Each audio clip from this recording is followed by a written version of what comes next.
Siapa yang selama 1,5 tahun ini punya anak di bawah usia 17 tahun? Apa rasanya umplek-umplekan setiap hari disuruh belajar dari rumah sementara rumahnya nggak ada tempat kecil aja untuk belajar zoom-zooman? Apa yang terjadi kalau ditambah 1,5 tahun lagi? Di sisi lain, kalangan rakyat umumnya, bagaimana rasanya mereka sahabat yang nggak ada internet, nggak ada pulsa, sementara di rumahnya ada 3 orang memerlukan komputer atau gadget atau laptop untuk kerja dan sekolah, tapi tidak memilikinya. Fakta saat ini, biaya sekolah dari rumah ternyata tidak murah. Menjalankan sekolah dari rumah ternyata nggak efektif, dapat ilmu tipis, nggak ada keterampilan lainnya termasuk laboratorium dan kehilangan skill olahraga, kesenian, dan keterampilan sosial lainnya. Bekerja dari rumah malah banyak stresnya, banyak wacana diskusi tok, tetapi tidak ada gerakan nyata. Diskusi doang, eksekusinya kecil, seminar, meeting, belajar online, ngomong doang 1-2 orang, wacana, diskusi.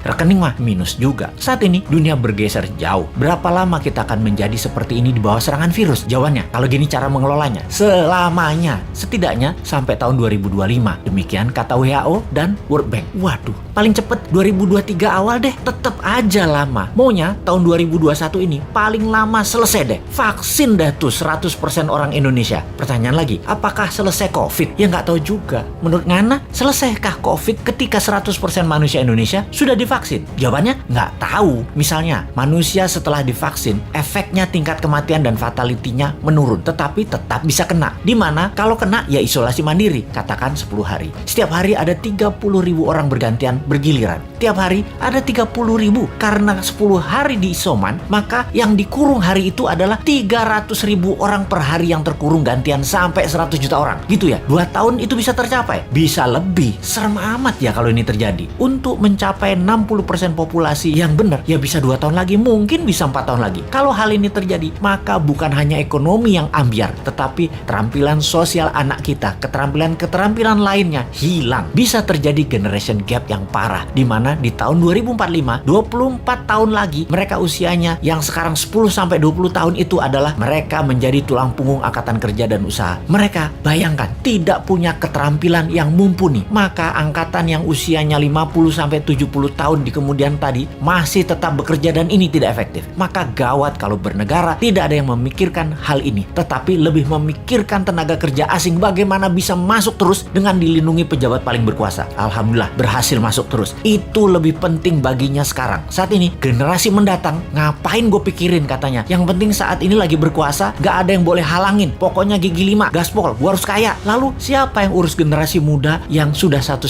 tahun ini dikurung di rumah? Ditambah masih ada kemungkinan dikurung lagi 1,5 tahun lagi. Kita urai masalahnya. Kalau anak usia saat ini 7-11 tahun, usia SD, mereka tidak mengerti banyak tentang culture, budaya lokal wisdom. Bayangin, ditambah 1,5 tahun lagi terkurung. Mereka nantinya manusia yang tidak punya budaya. Lalu remaja usia pancaroba, baru akil balik, usia 11-15 tahun. Mereka adalah manusia lagi cari jati diri. Kematangannya berubah. Dirinya not a girl, but not yet a woman. Menjadi terhambat. Ditambah 1,5 tahun lagi kejiwaan mereka, maka man atau woman tidak paham, tidak akan matang. Sulit menjadikan boy to man. Di usia 16-23 tahun, masa SMA dan kuliah, anak ini adalah masa kreatif dan puncak-puncaknya iseng dan puncak-puncaknya main di usia ini. Kesalahan-kesalahan kecil itu penting untuk modal nanti bersosialisasi di kemudian hari. Tidak banyak mereka bisa lakukan. Mereka masuk generasi yang hilang. Kalau ditambah 1,5 tahun lagi, sekolah mereka tak berketerampilan, tak ada kesempatan di laboratorium, di studio, praktek kerja, keilmuan jalanan atau street smartnya tidak ada. Hampir tidak mungkin membuat mereka berubah